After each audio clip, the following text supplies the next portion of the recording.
আমার ভাইরা, এই মক্কা নগরীতে প্রথম দ্বীপ আল্লাহ বানিয়ে সেখানে প্রথম একটা ইবাদতের ঘর বানিয়েছিলেন। যখন দুনিয়ায় কোনো ঘর বাড়ি ছিল না, বাড়ি বিল্ডিং বালাখানা ছিল না, গাছপালা ছিল না, কোনো কিছুই ছিল না, তামাম পৃথিবী ছিল শুধু পানি আর পানি।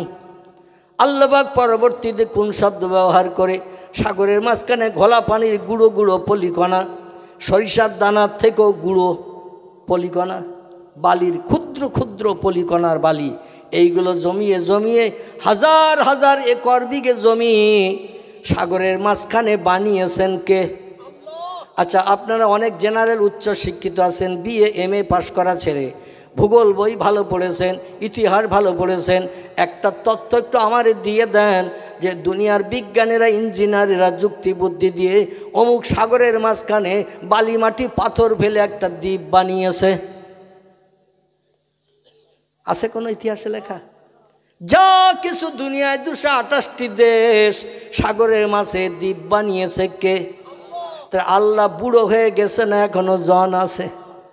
কি জন আছে? মনে আছে তো আমার সেই পূর্ণ তত্ত্বটি? জন আছে আমার ভাইরা, এবং কিয়ামত পর্যন্ত তিনি জন থাকবেন। আল্লাহু আকবার। সেই আল্লাহ বলছেন রব্বুল মাশরিকাইনে ওয়া রব্বুল মাগরিবাইন, ও দুনিয়ার মানুষ, তোমরা গণ পূর্ব দিক একটি, পশ্চিম দিক একটি, সূর্য ওঠে যেদিকে সেদিকটি পূর্ব দিক, সূর্য ডোবে যেদিকে সেই দিকটি পশ্চিম দিক। কিন্তু আমি আল্লাহ দুনিয়া বানিয়েছি, সৃষ্টি জগৎ সব আমি বানিয়েছি, সে আল্লাহ আমি তত্ত্ব দিচ্ছি। আমার কোরআনের 27 পারা সূরা রহমানে পৃথিবীতে পূর্ব দিক দুটি। কটি? এ মাথা ঘুরে যাচ্ছে না তো? আল্লাহ বলছেন পৃথিবীতে পূর্ব দিক দুটি, ও রব্বুল মাগরিবাইন, আমি পৃথিবীতে পশ্চিম দিক বানিয়েছি কটি? দুটি। এখন কোরআনে আল্লাহ বলছেন 1500 বছর আগে তত্ত্ব দিয়েছেন।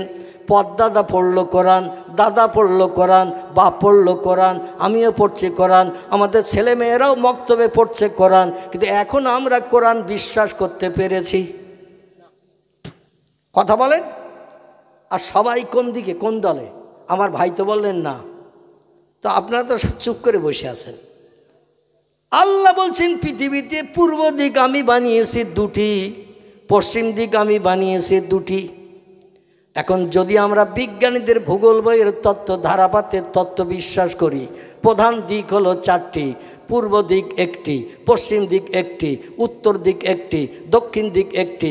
আল্লাহ বলছেন পূর্ব দিক দুটি, পশ্চিম দিক দুটি, তার উত্তর আর দক্ষিণ ধরলে হবে কটি? কটি?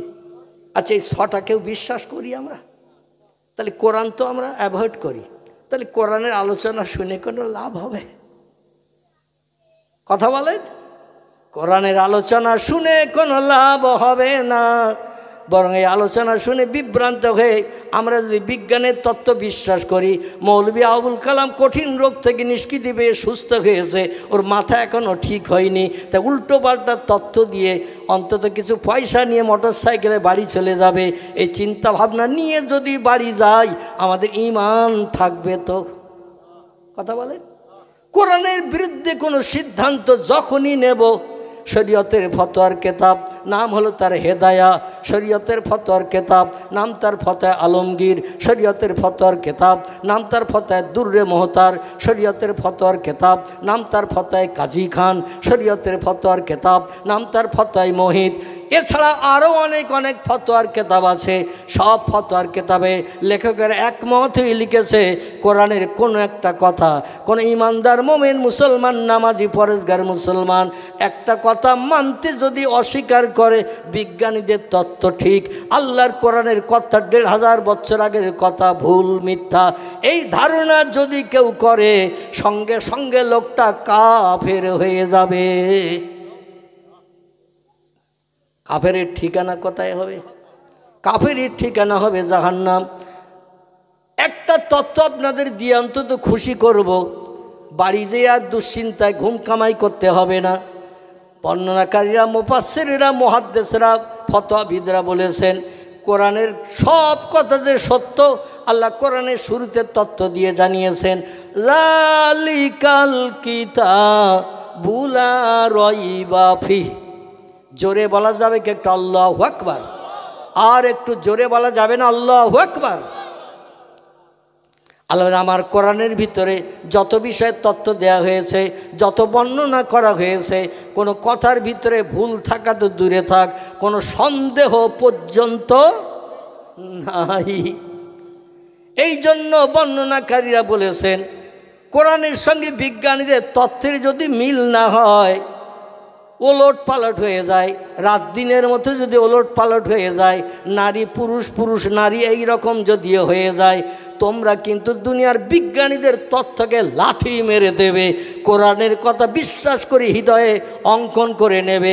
তাহলে পরকালে তোমাদের জন্য কোটি কোটি বছরের জান্নাত হালাল হবে। নারায়ে তাকবীর, নারায়ে তাকবীর। দ্বীন ইসলাম, দ্বীন ইসলাম। আমার ভাইরা, আসুন এবার আপনাদের একটু নিয়ে চলে যাই। আল্লাহ পাক যে তথ্য দিলেন, তথ্যটা সত্য না মিথ্যা? শুরুতে আল্লাহ বললেন কোনো শক বা সন্দেহ নেই, ভুল থাকা তো দূরে থাক। আল্লাহ বললেন পৃথিবীতে পূর্ব দিক দুটি, পশ্চিম দিক দুটি। তাহলে এখন কোরআন বিশ্বাস করব না আমাদের ধারাপাতে যেটা লেখা হয়েছে ওটা বিশ্বাস করব? কোরআন বিশ্বাস করব। আলহামদুলিল্লাহ। এখন কেমন বিশ্বাস করব? একটুখানি তথ্য আজকে রাত দেব না, অন্য হ্যাঁ আমি আসল দিকে যাই, এটা বলতে হবে। আহারে, মানে আপনারা একবার দুই এমিজে নেবেন যে সামনে আবার আসবেন, মসজিদের জলসা আছে, ও পাড়ায় জলভারে আছে, ওকে নিয়ে যেয়ে শুনবো, এটা তো কেউ একজন বললেন না। আমার ভাইরা, আল্লাহ পাক রব্বুল আলামিন বলছেন আমি দুটি পূর্ব দিক পৃথিবীতে এই জন্য বলেছি, ভারতে যখন পূর্ব দিকে সূর্য ওঠে, আমেরিকায় তখন ওই সূর্য পশ্চিম দিকে ডোবে। ওদের সূর্য ডোবে পশ্চিম দিকে, ওই ডোবা সূর্য ভারতের পূর্ব দিকে ওঠে। ওদের পূর্ব দিকে যখন সূর্য উদয় হয়, আমাদের পশ্চিম দিকে ওই সূর্য তখন আস্তে আস্তে ডুবে যায়। সূর্য যখন ডোবা ওঠা করে, তেজটা কম থাকে না বেশি থাকে? তেজটা কম থাকে। এই কম থাকে আমাদের পূর্ব দিকে যখন সূর্য উদয় হয়, লাল অস্তিম আভা দেখা দেয়। ওদের পশ্চিম দিকে যখন ডোবে, লাল অস্তিম আভা দেখা যায়, তখন সূর্যের তেজ বেশি থাকে না। আমরা দুই দেশে একই নিয়ম দেখতে পাই। জোরে বলুন একটু সুবহানাল্লাহ। আমাদের পূর্ব দিক, ওদের পশ্চিম দিক, ওদের পূর্ব দিক, আমাদের পশ্চিম দিক। তাহলে দুটি দুটি হলো না হয়নি? একটু রিসার্চ করুন, গবেষণা করুন, কোরআন নিয়ে চিন্তা ভাবনা করুন। শুধু শালু কাপড়ে পেঁচিয়ে আলমারির উপরে কিংবা সানসেটের কোণা রেখে দিয়েছি, আর মুরগি মাঝে মাঝে কটকট করলেই ছেলেরে বলি মিন্টু দেখ ডিম কটা পেড়িয়েছে। ঠিক না ভুল? সানসেটের কোণায় কোরআন শরীফ রাখা আছে। শবে বরাতের 2 দিন 5 দিন আগে কোরআনে হাত পড়বে, তাছাড়া কোরআনে আর হাত পড়বে না। অবশ্য আপনাদের এখানে মক্তব তৈরি হয়েছে, এলাকার মা বোনেরা প্রতিদিন সকাল সন্ধ্যা মনে হয় প্রতিদিন কোরআন খোলে, তালিম করে। কিন্তু 1 বছর পর শবে বরাতে খুললে দেখা যাবে মাকড়সার জালে অ্যাটেস্ট ভরা, কিংবা উই পোকা মনের আনন্দে কোরআনের গায়ে হাত না পড়ে কাঠ এক জায়গায় রাখবেন অনেক দিন জমিনে, যদি ওতে হাত না দেন, নাড়াচাড়া না দেন, ওতে উই পোকা লাগে না? লাগে না? কাঠে কি বোঝা যাচ্ছে তো? কাঠ এক জায়গায় অনেক দিন রাখলে ওতে কিন্তু উই পোকা ধরে। অনেক দিন কোনো জিনিস এক জায়গায় রাখলে দেখবেন ওতে মাকড়সার জাল অ্যাটেস্ট হয়ে ঝুলকালিতে ভর্তি হয়ে যায়। আসলে কোরআনে আমরা হাত লাগাই না, কোরআন রিসার্চ করি না। একটু কোরআন, বাংলা কোরআন কিনুন, আব্দুল হাকিমের লেখা বাংলা কোরআন। কার লেখা? বাংলাদেশের আব্দুল হাকিম, ইনি লিপিবদ্ধ করেছেন বাংলায় কোরআন। আরবি ভাষা তেলাপকার পায়ের মতো ব্যাকা ব্যাকা, জিলবির পেছরে নাই 4 চশমা হের মতো সব জোড়া। ঠিক বললাম না ভুল বলা? 4 চশমা হে, 4টে হে একসঙ্গে, জিলিপির পেজ যেমন জোড়া, 4 চশমা হে ওই রকম জোড়া। ঠিক কি না? তাই বলে কেউ কি জিলিপির পেজ? আমার ভাইরা, ও কি চশমার ফ্রেম? এই চশমা চোখে দিলে যেমন চশমাটার ভিতরে কারুকার্য করা রয়েছে, কানে গোজা, নাকে ধরা, চোখের উপরে কাঁচ লাগানো, কোরআনের অক্ষরগুলো ঠিক চশমার ফ্রেমের মতো অনেক আছে, আছে না? তাই বলে কি কোরআন চশমার ফ্রেম? না না না, কোরআন বলছে তুলিজুল লাইলা ফিন নাহার, আমি দিনের বেলা রাত করি, রাতের বেলা আমি আল্লাহ দিন করি। শুধু তাই না, যেটা কিয়ামত পর্যন্ত বিজ্ঞানীরা করতে পারবে না। ও পৃথিবীর মানুষ, আমার শক্তি ক্ষমতা কেমন তোমরা শোনো।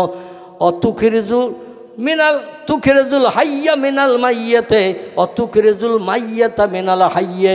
একটু চিল্লায়ে বলুন আল্লাহু আকবার, আর একটু জোরে বলুন আল্লাহু আকবার। শেষের যে দুটো অক্ষর পড়লাম, এতে কি বললেন আল্লাহ? বুঝতে পেরেছেন? শেষের যে দুটো অক্ষর বললাম, প্রথম দুটো বললাম রাতের পরে দিন করেন, দিনের পরে রাত করেন কে? আল্লাহ। তুখরিজুল হাইয়া মিনাল মাইয়াতে, তুখরিজুল মাইয়াতে মিনাল হাইয়ে। এর অর্থটা কি বুঝতে পেরেছেন? বুঝতে পারেনি? তথ্যটা আমি দেই, তাহলে বুঝতে সুবিধা হবে। আপনাদের নিয়ে আমার গাড়িটা একটু সামনের দিকে নিয়ে যেতে সুবিধা হবে। গাড়ির যাত্রী আসেন তো নাকি? না অনেক সময় হয়ে গেছে মাজা কোমর ব্যথা করতেছে, কি আসেন তো? আমি এই তথ্যটা দিয়ে শেষ করব ইনশাল্লাহ। আগামীতে আবার সুযোগ হলে, আল্লাহ হায়াতে বাঁচিয়ে রাখলে, আবার অন্য তথ্যের দিকে আবার নিয়ে যাব। আপনাদের খারাপ লাগতেছে না তো? আল্লাহ দ্বিতীয় নম্বর তথ্যে বললেন, আমি মরারে জেন্দা করি এবং জেন্দারও এক মুহূর্তে বিনা রোগেও মারি। জোরে বলা যাবে না আল্লাহু আকবার? আল্লাহ বলছেন মরারে আমি জেন্দা করি এবং জেন্দারে বিনা রোগে বিনা ঔষধে কোন বললেই আমি মারি। একটা যুবক ছেলে 20-25 বছর বয়স, ডাক্তার দেখাতে গেছে। মাঝে মাঝে দেহের ভিতরে কি রোগ বেমারি আছে না আছে পরীক্ষা নিরীক্ষার জন্য অনেক অর্থশালী ব্যক্তি, উচ্চশিক্ষিত মানুষ, ওরা মাঝে মাঝে চেক আপ করে না, শরীরে কি রোগ বেমারি আছে না আছে অন্তত চেক আপ করি। প্রথমে ধরা পড়লে খরচ খরচা কম হবে, আমি রোগ থেকে মুক্তি পাবো। আর পরবর্তীতে যখন রোগ পূর্ণ অ্যাটাক করবে, তখন আর চেক আপ করে ধরা পড়লে আর রোগ থেকে নিষ্কৃতির ব্যবস্থা পাওয়া যাবে না। এই জন্য অনেকে চেক আপ করে, চেক আপ করে দেখে। এখন যুবক ডাক্তারের কাছে গেছে, FRCS লন্ডন। কি কোথায় যাচ্ছেন? হ্যাঁ, আচ্ছা, পেশাবে। এই সামনেতে উঠলে কিন্তু মিলাদ একেবারে সর্বনাশ হয়ে যায়। তবে ভাইয়ের কাজায় হাজাত পেশাবের দরকার হয়েছে, অবশ্যই উনি আসবেন। মানে সামনেতে উঠলে কিন্তু ছত্রভঙ্গ হয়ে যায়, মানে গোল হয়ে যায়, খেলা শেষ। যাই হোক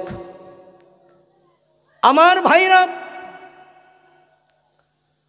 আল্লাহ পাক রব্বুল আলামিন বলছেন, বান্দা তুমি FRCS লন্ডন ফেরত ডাক্তার, ফার্স্ট ডিভিশন ফার্স্ট, স্বর্ণপদক, গোল্ড মেডালিস্ট ডাক্তার দেখিয়েছো, বড় ডাক্তার আমেরিকা থেকে কলকাতায় আসে, ডাক্তার দেখিয়েছো, স্যার আমার যাতে রোগ বেমারি না ধরে, কি কোনো রোগের উপসর্গ আমার দেহে ধরেছে কি না একটু পরীক্ষা করার জন্য বডি চেক আপ করতে এসেছি।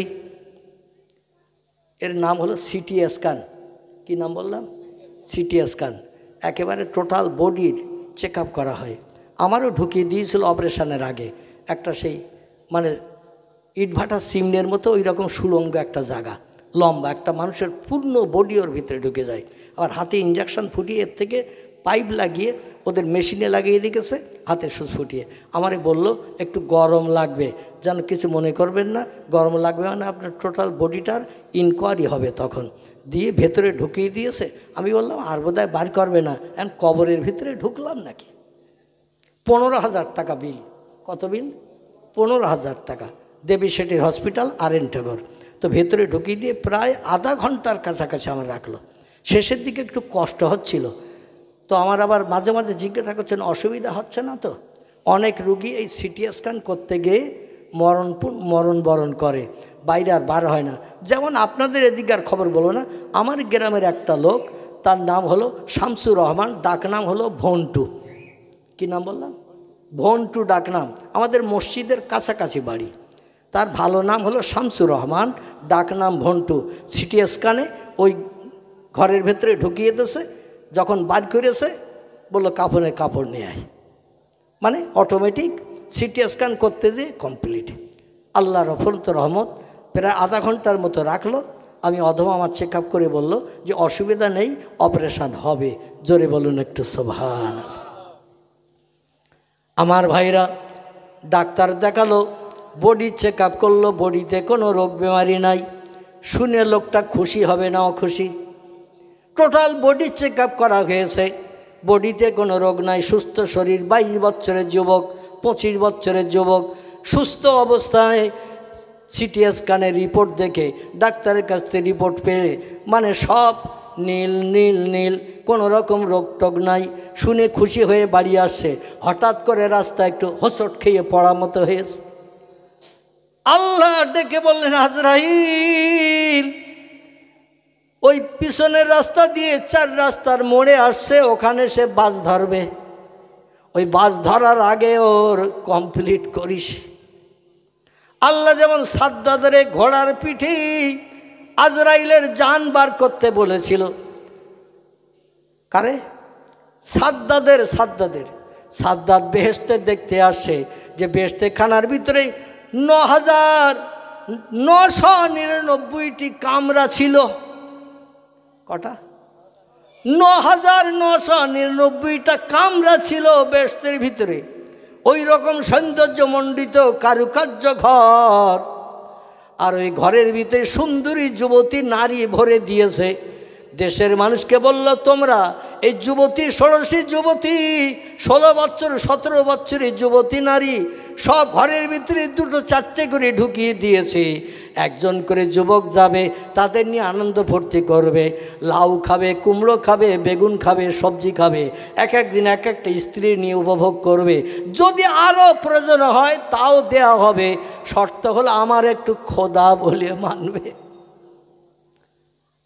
আমি দুনিয়ায় ঘোষণা দিয়েছি, আনা রব্বুকুমুল আলা। কি বলেছে? আনা রব্বুকুমুল আলা। আমি মেজ খোদা, ছোট খোদা, সেজ খোদা নই। আমি হলাম সব খোদার উপরের বড় খোদা। আচ্ছা, আল্লাহ সহ্য করবে? সহ্য করবে? আল্লাহ বলে, আমি ছাড় দেই বান্দাদের, কিন্তু একেবারে ছেড়িয়ে দেই না। কথাটা বুঝতে পেরেছেন? বান্দারা কত বাড়াবি বাড়া, আমি ছাড় দিয়েছি, ঘুরিয়ে উড়িয়ে দিয়েছি। যত সুতো চাইবি দেব, উপরে উঠবি। তাই বলে যেন মনে করিস না আমারে নামাতে পারবে না। লাটাই যার হাতে, সে বলে মাথায় উঠে হাওয়ার মাঝে মাথা নাড়া দিচ্ছ আর বলছো আমি আর নামবো না। ও ঘুড়ি, তোমার বুকের সঙ্গে আমার লাটাইয়ের সুতো জোড়া। যেই লাটাই পাক দেব, তুমি নিচে নামবে না উপরে থাকবে? কি করবে? নিচে নামতেই হবে, কারণ ঘুড়ির মাজার সঙ্গে সুতো দিয়ে লাটার সঙ্গে জোড়া। আল্লাহ বলছেন, যত বাড়াবে বাড়াও।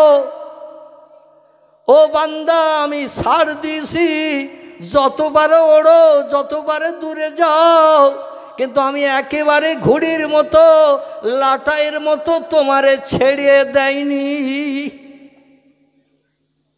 আমি আল্লাহ যেই বলবো কুন, কি বলবে? যেই বলবো কুন ফায়াকুন, সঙ্গে সঙ্গে সেটা হয়ে যায়। এটাই হলো আমার পাওয়ার। আল্লাহ বলেন, আজ দাস দাসী লোকজন রাজপথে দাঁড়িয়ে বাদশারে স্যালুট দিচ্ছে। আর আমার ভাইরা 1000 বছরের মতো, কিছু কম বেশি 800 বছরের মতো সময় নিয়ে এমন করে 22,000 মিস্ত্রি এমন করে 1000 বছরের মতো খাটিয়ে 9,999টি ঘর বেশতেখানা এরিয়া করে জেলখানার মতো পাঁচিল দিয়ে ঘিরেছে। আর বলে, আমার একটু খোদা বলবে, এই জেলখানায় সারা জীবন খাওয়া দাওয়া সুখ শান্তি সব পাবে। তোমরা বলবে সব খোদার বড় খোদা আমাদের দেশের বাদশাহ ফেরাউন। অনেকে লাভে লোহা বয় না, বিনা লাভে অনেকে তুলোর বস্তা নিতে চায় না। ঠিক না ভুল? বিনা লাভে অনেকে তুলোর বস্তাও মাথায় নিতে চায় না, কিন্তু অনেকে লাভে লোহা বইতেও চায়। দেশের লোক বলল কাজকর্ম করতে হবে না, খাটতে হবে না, মজুরি খাটতে হবে না, ভালো মন্দ খাবার পাবো, সুন্দরী যুবতী নারী দিনে আনন্দ ফুর্তি করতে পারবো। একটা কথা বলতে হবে, সব খোদার বড় খোদা ফেরাউন। এ যুগের মানুষ ও দলে আছে না নাই? আমাদের জীবন ইতিহাস আলগা করে দেখুন, আমরা সব ওই দলের। এই যে স্টেজে চেয়ারে বসে আছি, আমিও ওই দলের। আচ্ছা, আমি যদি ওই দলের হই তাহলে আপনাদের আর সন্দেহ আছে ওই দলের হইতে? সন্দেহ আছে? আহারে, আল্লাহর উপরে ঈমান বিশ্বাস, আল্লাহর শক্তি ক্ষমতা আমরা মাঝে মাঝে একটু বিশ্বাস করি, পরবর্তীতে চিরজনমের মতো ভুলে চলে যাই। এই জন্য আমাদের ঈমান নিয়ে সংশয় আছে। নবী বলছেন, ইসবেহুর রাজুল মুমিনান ওয়ুমসি কাফেরান। আমার উম্মতেরা সকালবেলা আল্লাহর উপরে বিশ্বাস স্থাপন করে ঈমান আনবে, ওয়ুমসি কাফেরান, সন্ধ্যাবেলা জবান দিয়ে এমন একটা কথা বলবে ও আর ঈমানদার মোমেন থাকবে না, কাফের হয়ে যাবে। ওয়ুমসি মুমিনান, ভালো ভালো সদ উপদেশের মজলিসে বসবে, আলেম ওলামাদের ভালো ভালো উপদেশমূলক বক্তব্য শুনে ঈমান এনে কলেমা পড়বে, লা ইলাহা ইল্লাল্লাহ মুহাম্মাদুর রাসূলুল্লাহ। এ জলসায় পড়ানো হয় না? হয় না? হয় কি না? আল্লাহর নামে জপ জিকির করানো হয়, কলেমা পড়ে ঈমান আনবে সন্ধ্যার পরে। আবার রাতের বেলা ঘুম থেকে উঠে সকালবেলা যখন বাইরে বার হবে, ওয়াইসবেহু কাফেরান, সকালবেলা ওই লোকটি কাফেরে বিবেচিত হবে। সাহাবীরা বলেন, ইয়া রাসূলুল্লাহ, সন্ধ্যার পরে ঈমান নিয়ে কলেমা পড়ে মুসলমান হলো, আর সকালবেলা ঘুম থেকে উঠে বেঈমান হয়ে গেল, কাফের হয়ে গেল, বিষয় বুঝলাম না, কিসে কাফের হলো? আল্লাহ নবী বলছেন, ওয়াইয়াবু দীনাহু বিআরাদিম মিনাদ দুনিয়া, রাওয়াহু মুসলিম। জোরে বলুন একটু আল্লাহু আকবার। অসুবিধা হচ্ছে না তো?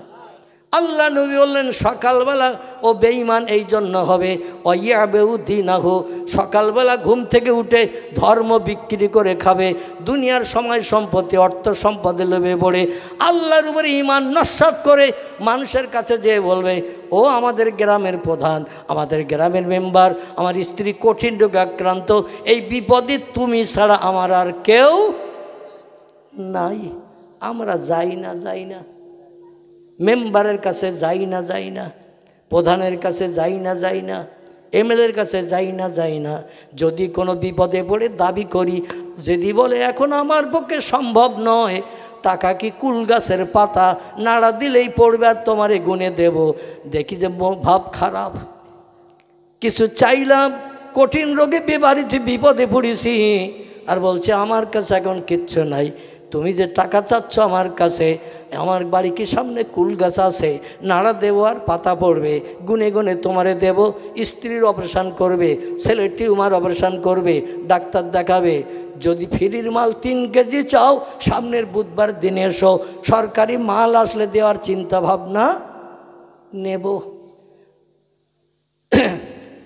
যে লোকটি গেছে সে যদি বলে ফ্রির মাল, জিয়ারের মাল, গম আর আটা নিয়ে কোনো লাভ হবে না, কমপক্ষে 10,000 20,000 টাকা আমার না দিলেই কঠিন অপারেশন হবে না। লোকটা বলল, আমি কোনোদিন মতেই দিতে পারবো না।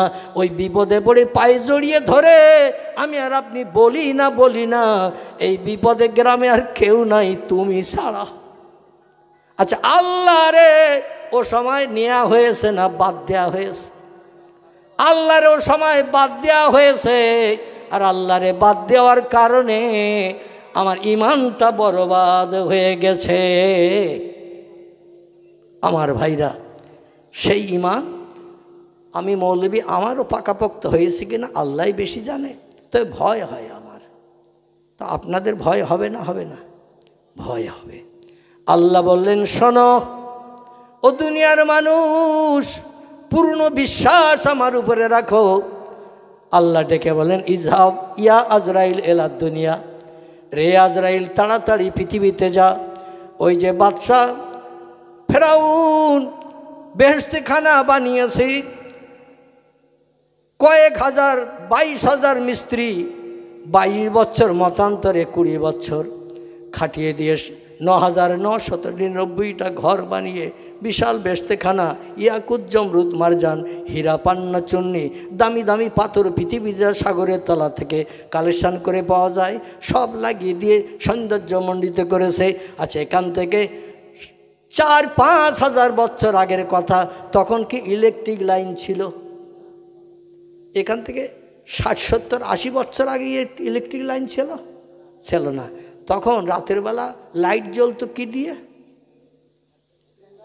কেরাসিনও তখন আবিষ্কার হয়নি, ডিজেলও আবিষ্কার হয়নি, পেট্রোলও আবিষ্কার হয়নি। হেসাং লাইট জ্বালাতে গেলে তো তেল লাগবে।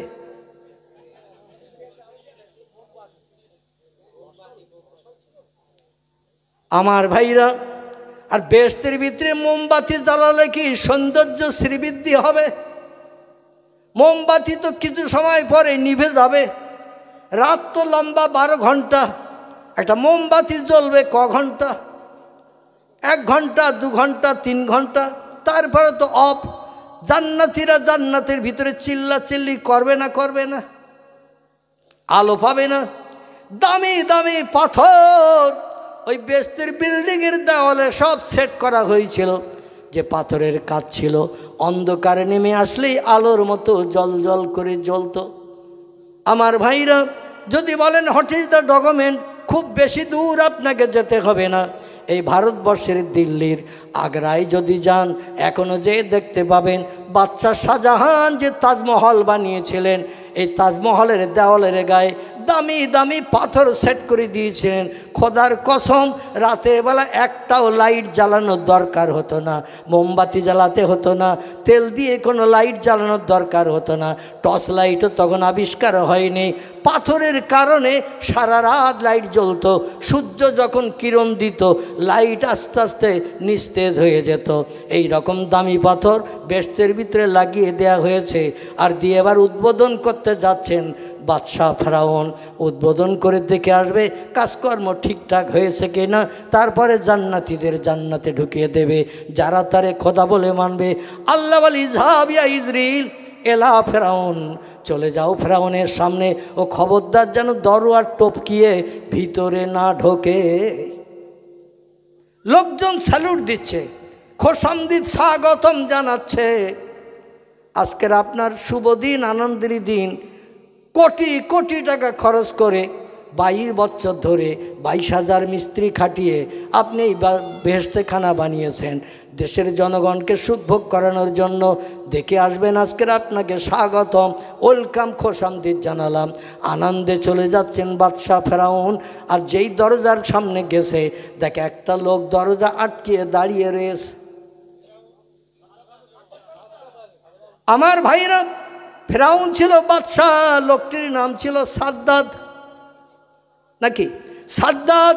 এই বাদশাহ বানিয়ে জান্নাতের ভিতরে যখন ঢুকতে যাচ্ছেন, ওই সময় সামনে দাঁড়িয়ে থাকলো একজন।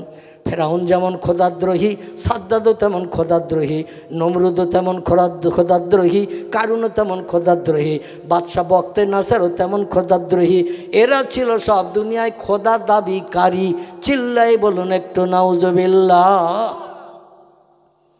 দেখে দরজার সামনে একটা লোক দরজা অ্যাটাক করে দাঁড়িয়ে রয়েছে। বলে, আজকের আনন্দের দিন, আমার তৈরি করা জান্নাত উদ্বোধন করব, আর রাস্তা অ্যাটাক করে কে দাঁড়িয়ে আছিস? আমি কে যাচ্ছে জানিস না? সে বলছে, নাম ইয়া ইউহাল মালিক, আমি আপনার শুধু নাম জানি না, আপনার পরিচয়পত্র সব জানি, কতদিন বাদশাহিত্য করছেন তাও জানি। বলে, তাহলে তুই আমার দেশের প্রজা, তো প্রজা যদি হবি তো আমি তো কোনো দিন তোরে রাজদরবারে দেখি নাই। প্রজা তো সুখ দুঃখের ভাগিদার, আমার বনতে হয়, বিবাদে সাহায্য করতে হয়, কোনোদিন তো তোর দেখিনি যে আমার দরবারে কিছু চাইতে আসতে। বলছে, আমার কোনো জিনিসের প্রয়োজন হয় না, তাই আসি নাই। বলে, আজকের আল্লাহ পাঠিয়েছে তাই এইছি। জোরে বলুন সুবহান। ওর তখন মুখ মলিন হয়ে গেছে। আমি যার বিরুদ্ধে আল্লাহ দাবি করেছি সেই আল্লাহ পাঠিয়েছে। বলে, না মা। বলে, কী জন্য এসেছিস? আমার সঙ্গে বেহেশতের ভিতরে যাবি, দেখবি? বলে, আপনার ঘোড়ার পিঠে আপনি থাকবেন, আমিও ঘোড়ার পিঠে উঠবো না। বলে, তাহলে হেঁটে হেঁটে যাবি? বলে, তাও যাব না। বলে, তবে বল এখানেই দাঁড়িয়ে কাজ করব। বলে, কি কাজ করবি? বলে, আপনার দেহ থেকে প্রাণটা বার করে সচল দেহ অচল বানিয়ে দেব। জোরে বলুন সুবহান। সাদ্দাত তখন কাকতি মিনতি করে বলছে, অন্তত আমার একটাবার পাক দিয়ে ঘুরিয়ে আসতে দে, একটাবার একটু পাক দিয়ে ঘুরিয়ে আসতে দে, তারপরে যা পারিস করিস, আমার শখের জান্নাতটা অন্তত এক পলকে দেখে নেই।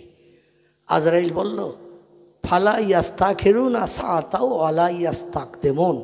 আমার কাজ হলো, যখন যে মুহূর্তে যে সেকেন্ডে আল্লাহ প্রাণনাশ করার দায়িত্ব দেয়, 1 সেকেন্ড আগেও করি না, 1 সেকেন্ড পরও করি না। যেই সময় আসবে সঙ্গে সঙ্গে দেহ থেকে খামসা মেরে প্রাণটা বার করে নেব আমি।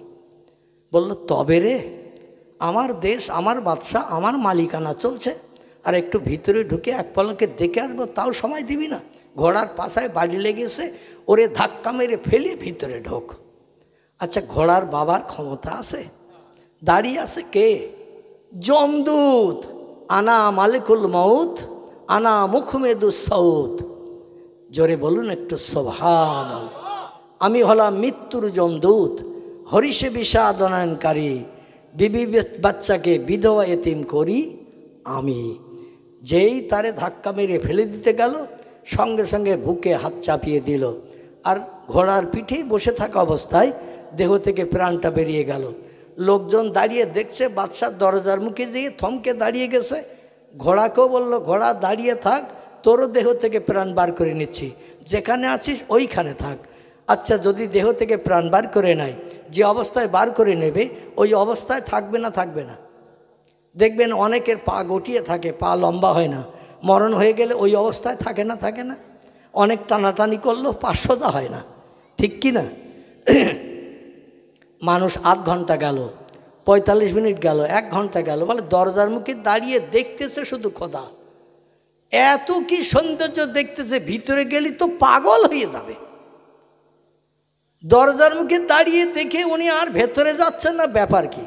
এ বলে তুই যা, ও বলে তুই যা, কিন্তু বিড়ালের গলায় ঘন্টা বাঁধে কে? বাদশা যাচ্ছে উদ্বোধন করতে, আর আমরা যাব বাদশার কাছে। না জানি আবার বাদশা রেগে আমাদের প্রাণনাশ করে কি না, জল্লাদ দিয়ে তার ঠিক ঠিকানা কি।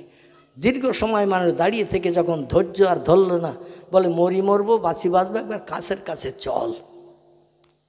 কাছের কাছে ডাক দিল, ইয়া আইয়ুহাল মালিক, ইয়া রব, নাউজুবিল্লাহ, হে আমাদের প্রভু, হে আমাদের খোদা, হে দেশের বাদশা, দরজার মুখে দাঁড়িয়ে এত সময় কি দেখছেন?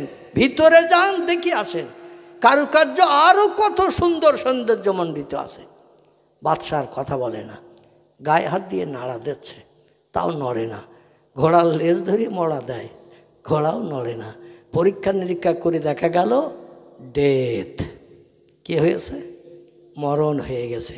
ঘোড়ারও মরণ, সাদ্দাতের মরণ। আল্লাহ ডেকে বলেন, আমি ছাড় দেই, কিন্তু একেবারে ছেড়ে দেই না। আরে সেই আল্লাহ পাক রব্বুল আলামিন বলছেন, আমি মরারে জেন্দা করি, জেন্দারে মারি। আচ্ছা, এটা সত্য না মিথ্যা বলেছে আল্লাহ? আল্লাহ এটা সত্য বলেছেন।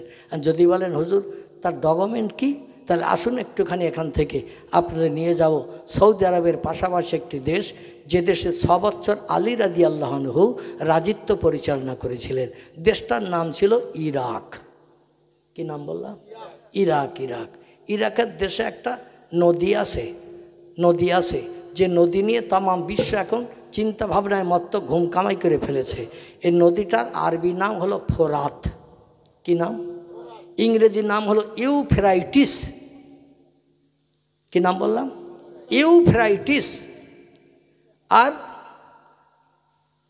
আরবি ভাষায় এর নাম বলা হয়েছে ফোরাত। নবী বলছেন আখিরি জমানা, শেষ যুগে এই ফোরাত নদীর পানি শুকিয়ে যাবে, আর তলদেশ যখন দেখা যাবে সোনার পাহাড় ঠেলে উঠবে। 1 ভরির দাম কত এখন? 10 গ্রাম। 1 ভরি কত? আমার মনে হচ্ছে খিদিরপুরের মানুষ বোধহয় সোনার টোনা কেনে টেনে না। হ্যাঁ, 90,000 92,000-এর কাছাকাছি এ গ্রেড। 1 নম্বর 24 ক্যারেট সোনা, 10 গ্রাম ওজন। ক গ্রাম? 10 গ্রাম। আগের 10 নয়া পয়সা দেখেছেন, আগেকার 10 নয়া, এর ওজন ছিল 5 গ্রাম। দুটো 10 নয়া দিলে 10 গ্রাম, তো দুটো 10 নয়া একসঙ্গে করলে যতটা হয়। আমাদের দেশে আগে রূপোর টাকা ব্যবহার হতো, এই রূপোর টাকা কিন্তু ওজনে 10 গ্রাম। ঠিক বললাম না ভুল বললাম? রূপোর টাকা 10 গ্রাম। এই 10 গ্রাম সোনার দাম যদি 90,000 হয়, আর সাগরের তলা থেকে যদি সোনার পাহাড় ঠেলে ওঠে, ঘুমোবে আর কেউ?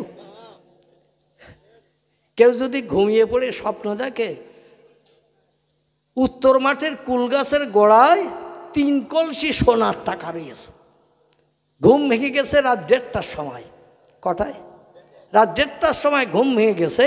উত্তর মাঠে আমার জমির মাথায় যে কুল গাছ আছে, কুল গাছের গোড়ায় মাটির তলায় 1 হাত মাটির তলায় 3 কলসি সোনা রয়েছে, সোনার টাকা। আচ্ছা, সারা রাত ওর ঘুম হবে? বলবে দিনের বেলা গেলে আবার কেউ যদি দেখে তারও তো আবার ভাগ দিতে হবে, কারণ পড়িও মাল, যে দেখবে সেও ভাগ চাবে। বৌরি ডেকে বলতেছে একা একা যাবো, তুই সুখ চল। বলে কোথায় যেতে হবে? বলে উত্তর মাঠে আমাদের সেই জমির কোনায় সে কুল গাছ আছে না, মাঝে মাঝে কুল পেড়ে আনি, তোরাও খাস একটু একটু টক মিষ্টি। সেই কুল গাছের গোড়ায় কেরা আগের যুগের লোক 3 কলসি সোনা 1 হাত মাটির তলায় পুঁতে রেখেছে, ঘুমিয়ে পড়ে দেখেছি। স্ত্রী বলছে তো তুমি শুধু শুধু যাচ্ছে কেন? সাপল আর কোদাল নাও, সাপল নাও, কোদাল নাও। কোদাল দিয়ে কোপ মারলে আবার হয়তো কলসি ভেঙে যাবে, সাপল দিয়ে সাইডে আস্তে আস্তে খুঁড়তে হবে, খুঁড়ে কলসি সময় দোষ করি নে। তুমি একটা নেবে মাথায়, একটা নেবে কাঁধে, আমিও একটা নেব কাঁকে, একটা নেব এ কাকে, 2 কাকে নিয়ে 4 কলসি নিয়ে বাড়ি আসবো। স্বামী স্ত্রী দুজন গেছে, 1 হাত মাটির তলায় স্বপ্ন দেখেছে, খুঁড়িয়েছে 11 হাত। কত? খুঁড়তে খুঁড়তে 11 হাত খুঁড়িয়েছে। এখনও খুঁড়িয়ে গেলেও খোঁড়া যাবে, কিন্তু কলসির আর নাম নিশানা নাই। স্ত্রী বলছে কি স্বপ্ন দেখেছো তুমি, আর আমার এই নিয়ে তুমি খাটালে? তুমি নিলে কোদাল, আমি নিলাম শাবল, তারপর মাঝে মাঝে তুমি খুঁড়তেছো, মাটি তুলতেছি আমি, খুঁড়তে খুঁড়তে 11 হাত খোঁড়া হয়ে গেল, এখনও পাওয়া গেল না। যদি অন্তত সোনার টাকা না হয়, অন্তত কড়িও যদি পাওয়া যেত, কড়ি, তাও অন্তত বুঝতাম যে তোমার স্বপ্নটা ঠিক, সোনার টাকা না কড়ি রয়েছে কলসির ভিতরে, তাও পাওয়া গেল না। এখন সোনার পাহাড় যদি ঠেলে ওঠে ফোরাত নদীতে, মানুষ পাগল হবে না? হবে না, পাগল হয়ে যাবে। আল্লাহর নবী সাল্লাল্লাহু আলাইহি সাল্লাম বলছেন, ওই সোনা নেওয়ার জন্য মানুষ পাগল হয়ে যাবে। মানুষ মানুষের হাত থেকে সোনা আত্মসাতের জন্য মারামারি করতে শুরু করবে।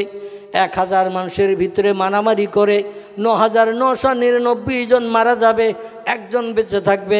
এইভাবে বিভিন্ন দেশের মানুষেরা সোনা কালেকশন করতে এসে শুধু মৃত্যু আর মৃত্যুর রোল চলতে শুরু করবে। ও দুনিয়ার মানুষ, এই ফোরাত নদীর কিনারায় আল্লাহর একজন প্রেমিক বান্দা, নাম তার হযরত শাহ শিবলি রাহমাতুল্লাহ আলাইহি।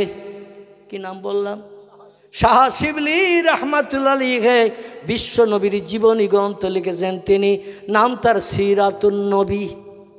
কি নাম বললাম? আল্লাহর নবীর জীবনী গ্রন্থ, নবীজির জন্ম থেকে নেই মৃত্যু, বিশ্ব নবীর জীবন ইতিহাস লিপিবদ্ধ করে বিশ্ববাসীর কাছে সুপরিচিত হয়েছেন এই লোকটি। এনার নাম হযরত শাহ শিবলি রাহমাতুল্লাহ আলাইহি। ইনি ছিলেন কোরআনের একজন পূর্ণ হাফেজ। কি ছিল? কোরআনের হাফেজ। আমার ভাই ইরাকের দেশের জমিনে আল্লাহর একজন মহান আল্লাহওয়ালা, আল্লাহ প্রেমিক খোদাভক্ত মানুষ ছিলেন, তার নাম ছিল শাহ সরি শক্তি রাহমাতুল্লাহ আলাইহি। এনার কাছ থেকে কোরআনের দার্স নিয়ে, কোরআনের তালিম নিয়ে, কোরআন শরীফ শিক্ষা করে এবার তিনি বাড়ি ফিরে আসছেন মাথায় পাগড়ি দিয়ে। ছাত্ররা যখন কোরআন হেফজ হয়ে যায়, দেখবেন বাৎসরিক জলসা হয় মাদ্রাসায়, যে কটা ছেলে কোরআনের পূর্ণ দার্স নিয়ে হেফজ হয়েছে, দাওরা দিয়ে কমপ্লিট করেছে, ওই ছেলেটার মাথায় পাগড়ি পরিয়ে দিয়ে বাড়ি পাঠানো হয় না? হয় না? কোনো সার্টিফিকেট দেয়া হয় না, কোনো রেজাল্ট দেয়া হয় না হাফেজদের জন্য। ঠিক বললাম না ভুল বললাম? স্কুলে পড়াশুনো করলে বছরের পর বছর, বছরের শেষে পরীক্ষা হয়, পরীক্ষার খাতা থেকে রেজাল্টের সার্টিফিকেট দেওয়া হয়। কিন্তু কোরআনের পূর্ণ হাফেজ হয়েছে, এই জন্য এর কোনো পরীক্ষা নেওয়ার দরকার নাই, পরীক্ষা সামনাসামনি দৈনন্দিন। আর আমাদের স্কুলে যখন পরীক্ষা হয় দেখবেন বইয়ের পৃষ্ঠা ছিঁড়ে জুতোর ভিতরে ঢুকিয়ে নিয়ে ছেলেরা পরীক্ষা দিতে যায়। ঠিক বললাম না ভুল বললাম? পকেটের ভিতরে বইয়ের পৃষ্ঠা ছিঁড়ে ছোট্ট কাগজ করে মুড়িয়ে নিয়ে পকেটের ভিতরে করে কোমরের এমন করে ঘুনশিতে গুজে এমন করে পায়জামার দড়ির ভিতরে গুজিয়ে নিয়ে যায়। যদি প্রশ্নটা ঠিক পড়ে যায় যেটা কোমরে এনেছে ওটা বার করবে না করবে না? জুতোর তলায় যেটা আছে ওটা যদি পড়ে যায় পা দিয়ে দবিয়ে চলে গেছে স্কুল পর্যন্ত, কারণ স্কুলে যে ঢোকাতে গেলেই তো মাস্টার দেখতে পাবে এই পাততলায় কি ঢুকাচ্ছিস বার কর। আবার অনেক সময় মোজার ভিতরে ঢুকিয়ে নিয়ে যায়, প্রয়োজনে একটু চুলকানোর মনোভাব নিয়ে। কত রকম প্র্যাকটিস আছে মোজার একটু চুলকানোর চিন্তা ভাবনা নিয়ে। মশায় কামড়িয়েছে চিন্তা করতে করতে মজা সরিয়ে দিয়ে কাগজটা বার করে ও পরীক্ষার খাতায় লিখে দেয় ফার্স্ট ক্লাস ফার্স্ট। যা বইতে লেখা তাই লিখেছে, মাস্টারের বাবার ক্ষমতা নাই 1 নম্বর কাটার, কারণ প্রশ্নে যেটা লিখেছে ঠিক তাই লিখেছে, কোনো ভুলভাল নাই, নাম্বার কাটতে পারবে। ফার্স্ট ক্লাস ফার্স্ট, কিন্তু ও কি পড়িয়ে মুখস্থ লিখেছে? তা তো লিখিনি। এই জন্য স্কুলে ওই চুরি করে লেখার পরও সার্টিফিকেট দেয়া হয়। যারা হাফেজ হেফজ করে এদের এই রকম সার্টিফিকেটের প্রয়োজন নাই। দৈনন্দিন পড়ানো হয়, দৈনন্দিন তার পড়াশোনা হয়। পুরনো পড়া পড়তে হয়, নতুন পড়া দৈনন্দিন পড়তে হয়। আবার পুরনো পড়া যেটা পড়েছো ওটা ভুলে গেছো কি না ওটাও প্রতিদিন পড়তে হয়। ঠিক না ভুল? আপনারা হয়তো জানবেন না মাদ্রাসার পঠন পাঠন, আমি অধম কম বেশি জানি। এই জন্য বললাম পুরনো পড়াও পড়তে হবে, আমার নতুন পড়াও দিতে হবে। এইভাবে পুরো কোরআন হেফজ করার পরে ওরে সার্টিফিকেট দেয়া হয়, তুমি কোরআনের পূর্ণ হাফিজ। তোমার মাথায় পাগড়ি জড়িয়ে দিয়ে সার্টিফিকেট দিলাম, তুমি আল্লাহর কোরআন সিনায় জমা করেছ। আমার ভাইরা, শাহ শরী শক্তি রহমাতুল্লাহ আলাইহি শিবলিরে ডেকে বলছেন, শিবলি দীর্ঘ 4 বছর 4.5 বছর আমার মাদ্রাসায় ডালের পানি খেয়েছো, শাকসবজি খেয়েছো, রুটি খেয়েছো, পড়াশুনো করেছো, পরিশ্রম করেছো, বাপ মা ছেড়েছো, ঘর বাড়ি ছেড়েছো, আপনজন ছেড়েছো।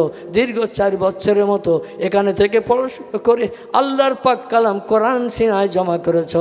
পাগড়ি মাথায় দিয়ে আজকে তোমারে পুরস্কৃত করলাম, সার্টিফিকেট দিয়ে দিলাম, কোরআনের পূর্ণ হাফেজ তুমি হয়ে গেছো। বাবা আর তো তোমার থাকার প্রয়োজন নাই, বাড়তি শিক্ষা দেওয়ার ক্ষমতা আমার নাই। এবার যদি বাড়তি শিখতে চাও অন্য মাদ্রাসায় তুমি ভর্তি হও, কোরআন হাদিসের জ্ঞান অর্জন করো। হেফজটা আমি কমপ্লিট করে দিলাম। তবে বাবা শিবলি বাড়তি পড়াশুনো যদি করতে না পারো তুমি বাড়ি যেয়ে আমার 4টি উপদেশ মেনে চলবে। কটা? 4টি উপদেশ তুমি মেনে চলবে বাবা। বলে নাম ইয়াইহাল ওসাতিস, ও আমার ওস্তাদ হুজুর গো, আপনার কাছ থেকে বিদায়ের সময় যে উপদেশ আপনি দেবেন মরণের দিন পর্যন্ত আপনার উপদেশ আমি ভুলব না এবং বাস্তবে রূপদান করে আপনার কথার মর্যাদা রাখার চেষ্টা করব। শিবলি বলে হুজুর উপদেশ 4টি কি কি বলুন।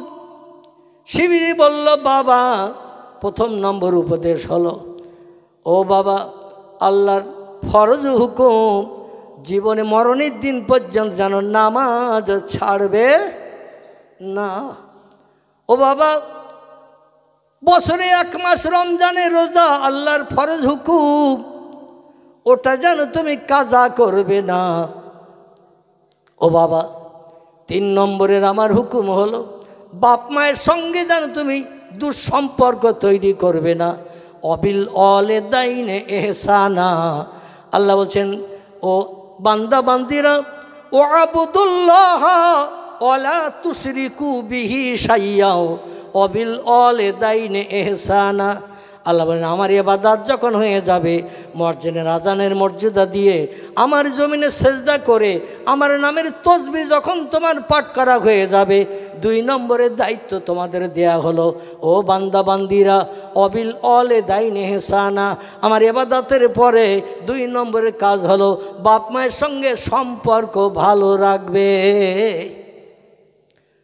বউয়ের মোহাব্বতে পড়ে মারে যেন গলা ধাক্কান দিও না, বোর কথা শুনে বাপকে যেন তাড়িয়ে দিও না, বেরিয়ে যাও ঘর থেকে, এ ঘরে আর জায়গা নাই।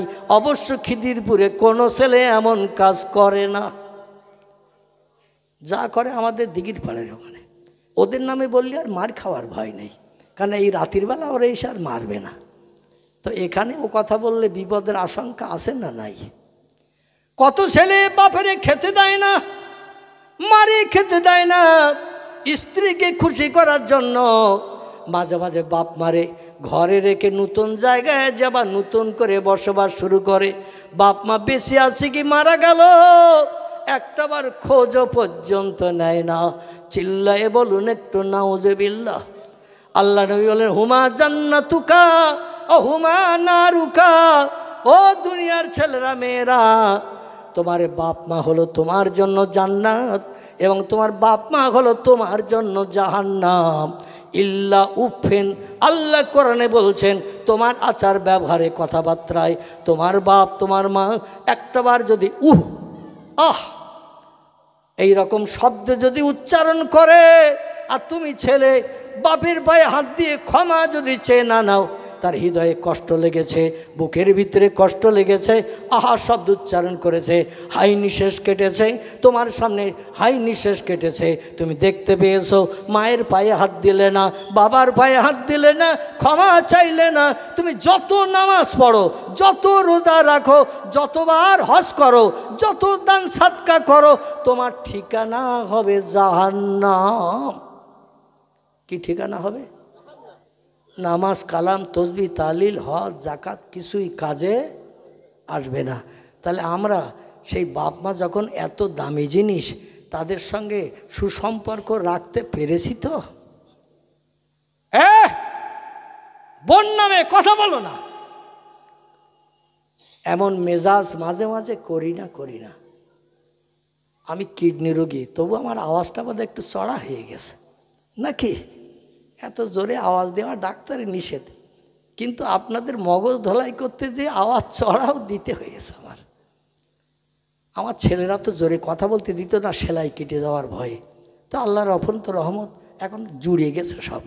আপাতত এখন আর সেলাইয়ের দাগ নিচের দিকে আছে কিছুটা, উপরের দিকে প্রায় সমান হয়ে গেছে।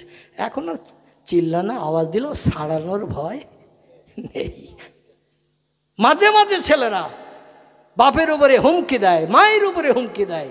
আল্লাহ বললেন, আমার ইবাদতের পর দুনিয়ার আর কোনো কাজ নয়, দুনিয়ায় তোমাদের 2 নম্বরের কাজ হলো অবিল অলে দাইনে এহসানা, বাপ মায়ের সঙ্গে এহসান করবে, নরম ভাষায় কথা বলবে, ভালো সম্পর্ক রাখবে। বউ অখুশি হয় হোক, দেখবেন 8 আনা ওজনের হাফ ভরি ওজনের গলার হার এনে দিলে ওর রাগ পানি হয়ে যাবে। এ ঠিক বললাম না ভুল বললাম? এ খারাপ লাগতেছে? তাহলে দোয়া করে দেবো, বলো। খারাপ লাগতেছে না তো? আমার ভাইরা, নিম ফল কিন্তু একটু তিতো লাগবে। কি ঠিক বললাম না ভুল বললাম? নিম ফল একটু তিতো লাগবে, তবে তিতো খেলে আবার সুগার রোগীর উপকার হয়। ডায়াবেটিস রোগী, সুগার রোগী একটু তিতো উঠছে, তিতো খেলে একটু সুগার কন্ট্রোলে থাকে, মেন্টালিটি থাকে। এই জন্য একটু তিতো মাঝে মাঝে খাওয়ার দরকার আছে না নাই? ডাক্তারি নিয়মও আছে, সকালবেলা উঠে খালি পেটে একটু তিতো খাও। এই জন্য আমার কথাগুলো তিতো লাগতে পারে, তবে যেদিন কবরে যাবেন তিতো, সেদিন রসগোল্লা লেডিকেনির থেকেও মিষ্টি লাগবে। জোরে বলুন আমিন। এ কথাটা ভুল বললাম? খোদার কসম, এই তিতো জিনিসটা সেদিন কবরে গেলে রসগোল্লা লেডিকেনি থেকেও মিষ্টি লাগবে। বলল, বাবা তোমার বাপ মায়ের সঙ্গে সদ্ব্যবহার রাখবে, সুসম্পর্ক রাখবে। তাহলে আর কটা বাকি আছে? দোয়া করে দেব।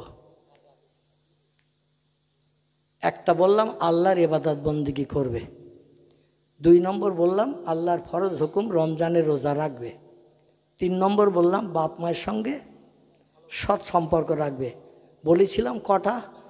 4টে। তাহলে বাকি আছে কটা? তো একটা যখন মনে নেই তাহলে আল্লাহ আমিন হাত তোলেন। কি একটু দরুদ শরীফ, আল্লাহুম্মা সাইয়্যিদিনা মাওলানা ওয়া আলা আলে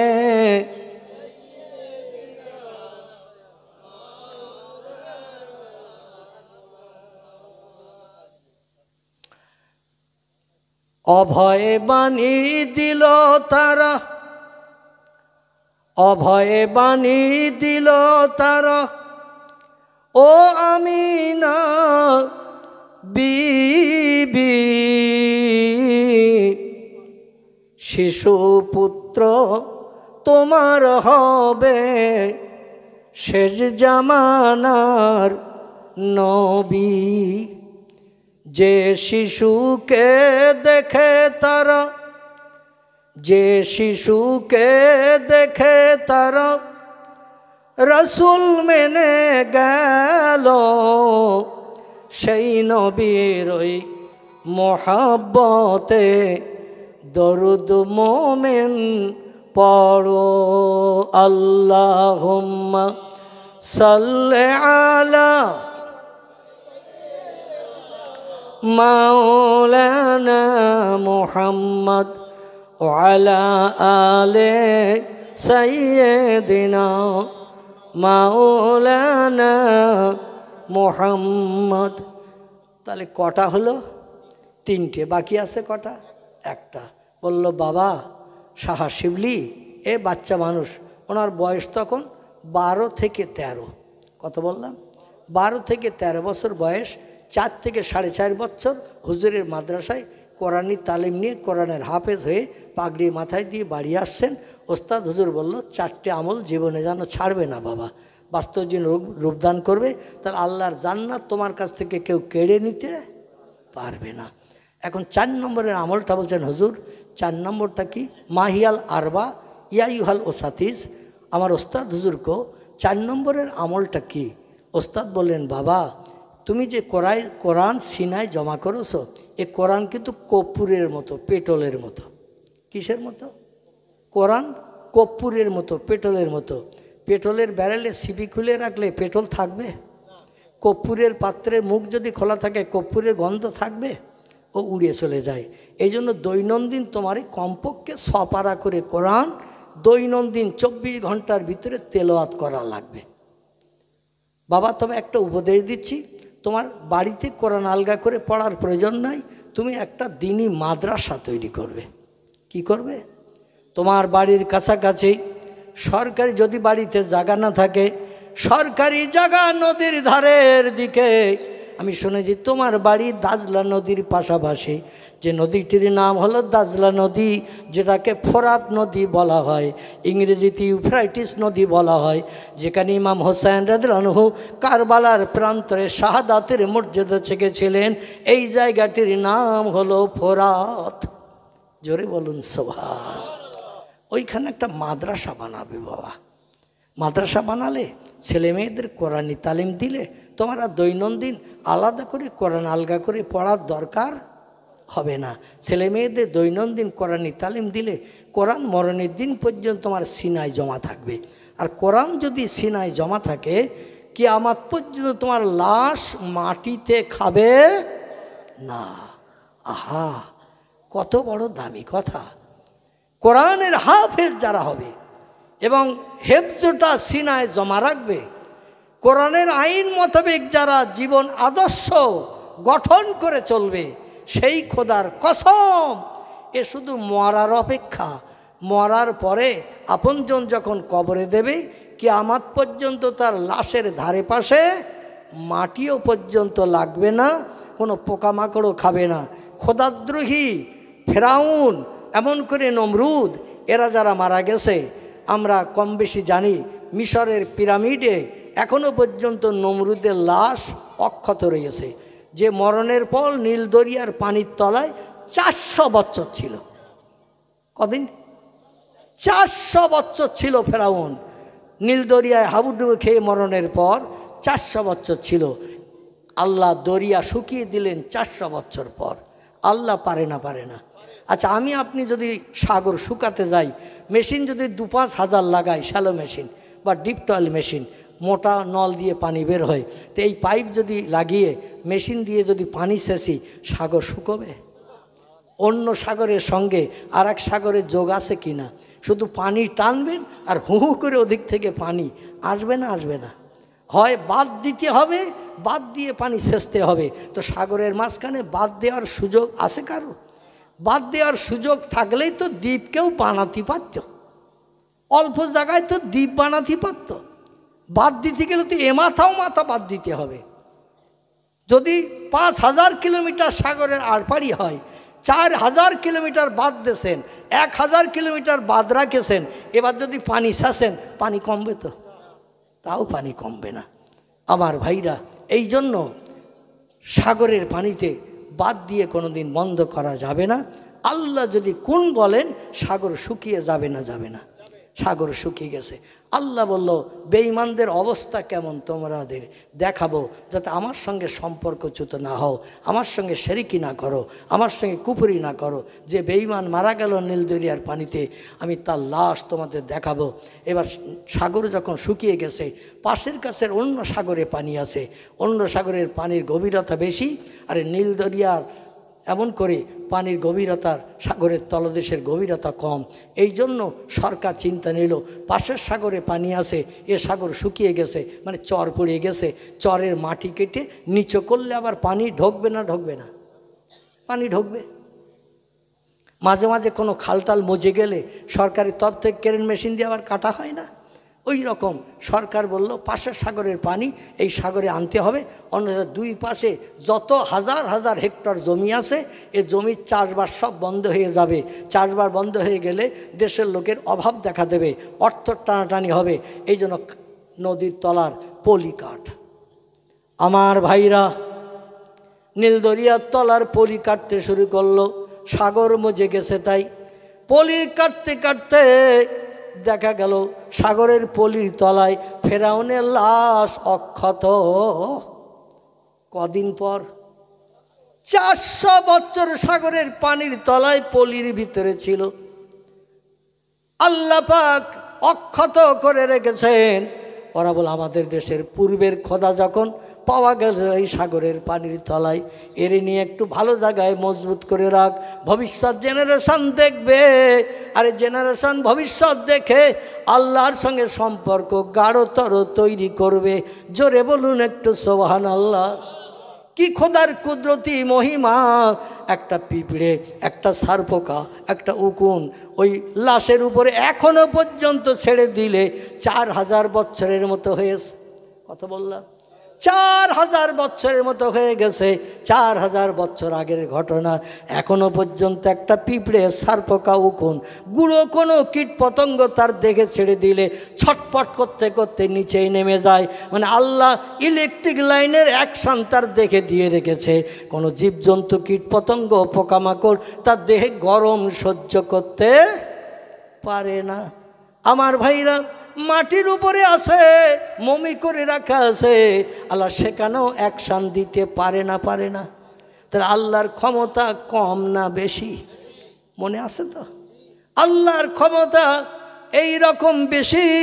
এই দাজলা নদীর কিনারায় হজরতে শিবলি রাহমাতুল্লাহ আলাইহি, বিশ্বনবীর জীবনী গ্রন্থের লেখক, সিরাতুন নবীর জীবনী গ্রন্থের লেখক, একটা মাদ্রাসা তৈরি করেছেন হুজুরের কথার মর্যাদা দিতে।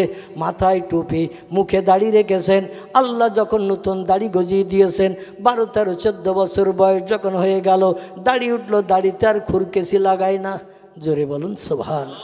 হাঁটুর নিচে লম্বা জামা মাদ্রাসায় পড়তে পড়তে তিনি পরিধান করতেন।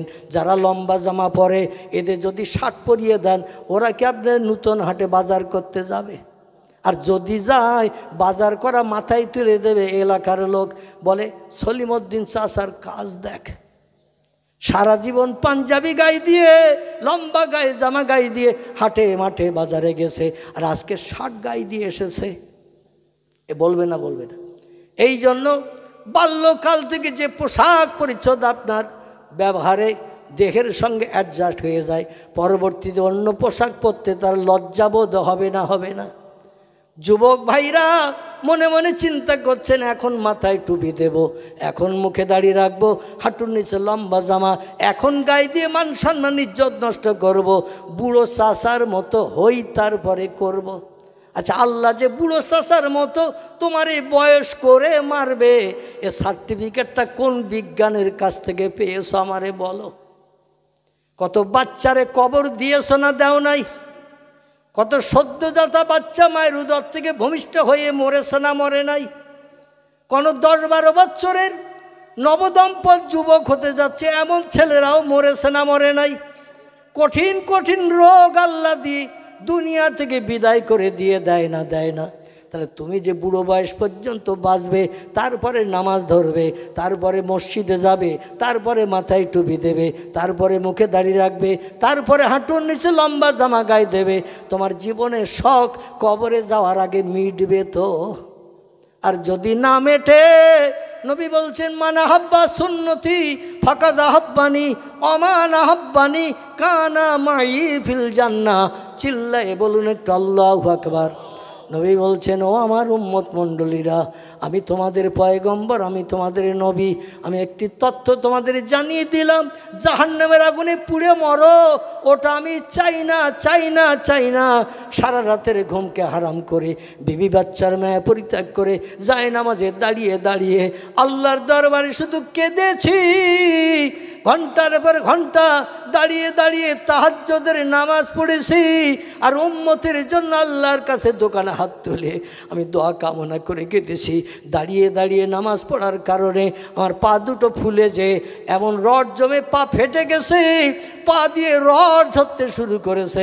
সাহাবীরা বলে, ইয়া রাসূলুল্লাহ, আল্লাহ কোরআনে তো জানিয়েছেন, অমা আতাকুমুর রাসূলু ফাখুযুহু অমা নাহাকুম আনহু ফান্তাহু। আমার নবী যে জীবন আদর্শ তোমাদের কাছে দিয়ে গেছে, ওই জীবন আদর্শ তোমরা গ্রহণ করো। অমা নাহাকুম আনহু ফান্তাহু। আমার নবী যে রাস্তায় চলেনি, যে পথে তিনি চলেননি, যে খাদ্য খাননি, যে কথা বলেননি, তা থেকে তোমরা বিরত থাকো। সেগুলো যেন বাস্তব জীবনে রূপদান করিও না, বিশ্ব নবীর জীবন বিধান মেনে চলো। এখন আপনাদের কাছে কথা হলো, পয়গম্বর মোহাম্মদ রাসূলুল্লাহ সাল্লাল্লাহু আলাইহি সাল্লামকে সাহাবীরা বলছে, ইয়া রাসূলুল্লাহ, রাত জেগে জেগে নামাজ পড়ছেন, দাঁড়িয়ে থাকার কারণে দেহের রসগুলো পায়ে নেমে এসেছে, পা ফুলে মোটা হয়ে যে এত রস পায়ে জমে গেছে, পা ফেটে গেছে, পা ফেটে যে রস ঝরতে শুরু করেছে, দগদগে ঘা হয়ে যাচ্ছে। ইয়া রাসূলুল্লাহ, আল্লাহ কোরআনে বলছেন, আপনার জীবন আদর্শ আমাদের বাস্তব জীবনের রূপদানের জন্য আমরাও কি দাঁড়িয়ে দাঁড়িয়ে নামাজ পড়ব, বিবি বাচ্চার মায়া ছেড়ে, শান্তির শয্যা বিছানা ভুলে, আপনার মতো রাতের ঘুমকে হারাম করে, যায় নামাজে দাঁড়িয়ে দাঁড়িয়ে তাহাজ্জুদের নামাজ আদায় করে আমরাও কি পা ফুলাবো? রসুল বলেন, লা লা ইয়া আইয়ুহাল আসহাব, ও আমার সাহাবীরা, আমি যেটা করি তোমরা সেটা করো না, আমি যেটা বলি তোমরা সেটা শোনো। জোরে বলা যাবে না একটু সুবহানাল্লাহ? নারায়ে তাকবীর। আমার ভাইরা, আমাদের দেশের কিছু মানুষ বলে, আলেম ওলামা মৌলবীরা বলে, আমরা যেটা করি তোমরা সেটা করো না, আমরা যেটা বলি তোমরা ওটা শোনো। এই কথাটা বলে না? বলে না? কিছু মানুষ বলে, তারা বলে, হুজুররা বলে, আমরা যেটা করি তোমরা সেটা করো না, আমরা যেটা বলি তোমরা সেটা শোনো। আসলে এই কথাটা আলেম ওলামার নয়, এ কথাটা পয়গম্বর মুহাম্মদ, চুপ করে বসে কথা বলো না, মুহাম্মাদুর রাসূলুল্লাহ সাল্লাল্লাহু আলাইহি সাল্লাম বলছেন, ও কথাটা আলেম ওলামাদের নয়, ওটা আমি পয়গম্বর মুহাম্মদ রাসূলুল্লাহ আমার কথা। জোরে বলুন একটু সুবহানাল্লাহ। রসুল বলছেন, আমি এত কষ্ট করি, আমার দিকে তোমরাও সেই কষ্ট করবে। আমি কষ্ট করি উম্মতের জন্য, আর তোমরা কষ্ট করবে তোমাদের নিজেদের জন্য। তোমরা কষ্ট করবে তোমাদের নিজেদের জন্য, যাতে জাহান্নাম হারাম বানিয়ে জান্নাতে যেতে পারো। আর আমি এত বেশি কষ্ট করি, এত বেশি কাঁদি আমার গুনাহগার উম্মতের জন্য। উম্মতের পাপের পাল্লা যখন ভারী হয়ে যাবে, আমার কষ্টের প্রতিদান ওদের সওয়াবের পাল্লায় চাপিয়ে দিয়ে জান্নাত হালাল বানাবো। তাই জোরে বলুন একটু সুবহানাল্লাহ। সকালে একটু দাঁড়িয়ে যান। ইয়া নবী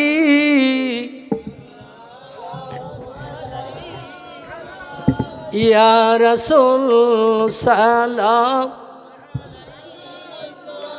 ইয়া হাবিব সালাওয়াতুল্লাহ আন্তা শামসুন আন্তা বাদরুন আন্তা নূরুন ফাওকা নূরি আন্তা ইকসিরু ওয়াগালি আন্তা মিসবাহু সুদুরি ইয়া নবী সালাম ইয়া রাসূল সালাম ইয়া হাবিব সালাম সালাওয়াতুল্লাহ তুমি যে নূরের রবি নিখিলের ধ্যানের অসবি তুমি না এলে দুনিয়ায় আধারে ডুবি তাম সবি ইয়া নবী সালাম ইয়া রাসূল সালাম ইয়া হাবিব সালামুন আলাইকা সালাওয়াতুল্লাহ আলাইকা সকালে বসে পড়ুন ইয়া রাব্বি সাল্লাল্লাহু আলাইহি ওয়াসাল্লাম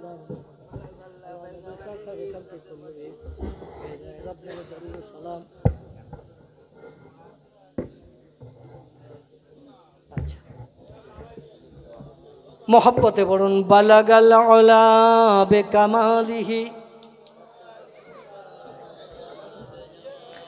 हसनतु जमीओ खिसालिही सल्लु अलैहि वालिही अल्हम्दुलिल्लाह আমার কলিজাটা আজকের ভিজে গেছে মানে আপনাদের এই বসে থাকা দেখে আমার মনে হয় এই রাত 12টার সময় খিদিরপুর গ্রামের এই রকম জনসমাবেশ এই রকম মজলিস এত সুন্দর পরিবেশ আমার মনে হয় কোনো দিন হয়নি কি ঠিক বললাম না ভুল বললাম যে এত মানুষের আনাগোনা রাত 12টার সময় বসে থাকা একেবারে নীরব নিস্তব্ধতা অবলম্বন করে বাড়ির ভাতও ঠান্ডা হয়ে যাচ্ছে সে চিন্তা ভাবনা মগজে আসেনি আর আল্লাহ অধমকে দু কথা বলিয়েছেন আজকের দেখতে দেখতে 2 ঘন্টার মতো হয়ে গেছে নাকি হয়ে গেছে আমার ভাইরা ঘটনা এখনও শেষ করতে পারিনি আগামী দিন যেখানে প্রোগ্রাম আছে আমার স্টেজে ওঠার সময় নক করে দেবেন বাকি ঘটনাটা আমি আপনাদের কাছে পরিবেশন করব ইনশাল্লাহ এতে আপনাদেরও যেতে হবে না যেখানে আমি যাব এই ঘটনাটা শেষ শুনতে যেতে হবে কি না যদি না যান তাহলে শুনতে পারবেন না আর যদি যান তাহলে এই ঘটনার শেষ অঙ্কটা শোনার সুযোগ হবে সকলে বলুন আমিন আল্লাহ পাক আগামী জলসা পর্যন্ত এই খিদিরপুরের আমাদের সকলকে যেন আজরাইলের সঙ্গে সাক্ষাৎ না করায় কারণ আজরাইলের সঙ্গে দেখা হলে আর শোনা যাবে না বাঁশতলায় যেতে হবে আসুন আমরা আল্লাহর দরবারে এই পাড়া প্রতিবাসী যাদের উপলক্ষ করে আজকের এই বেহেশতের বাগান সুন্দর গোলাপ ফুলের বাগান এই বাগান থেকে তাদের আত্মার কল্যাণের জন্য আমরা মাগফিরাত কামনা করব সন্ধ্যার প্রাক্কাল থেকে পাক কালাম কোরআনে মজিদের তেলাওয়াত থেকে শুরু করে এ সময় পর্যন্ত আমি অধম কোরআনে পাক থেকে কিছু কিছু আয়াত শরীফ বিশ্বনবীর জওয়ানি হাদিস শরীফ মাঝে মাঝে কিছু আপনাদের কাছে পরিবেশন করেছি কারণ আমি বুঝি যেখানে কোরআনের আয়াত পড়া হবে না যে মজলিসে নবীজির জওয়ানি হাদিস শরীফ তেলাওয়াত হবে না পড়া হবে না ও মজলিসটা হলো শুকনো মজলিস কি মজলিস শুকনো মজলিস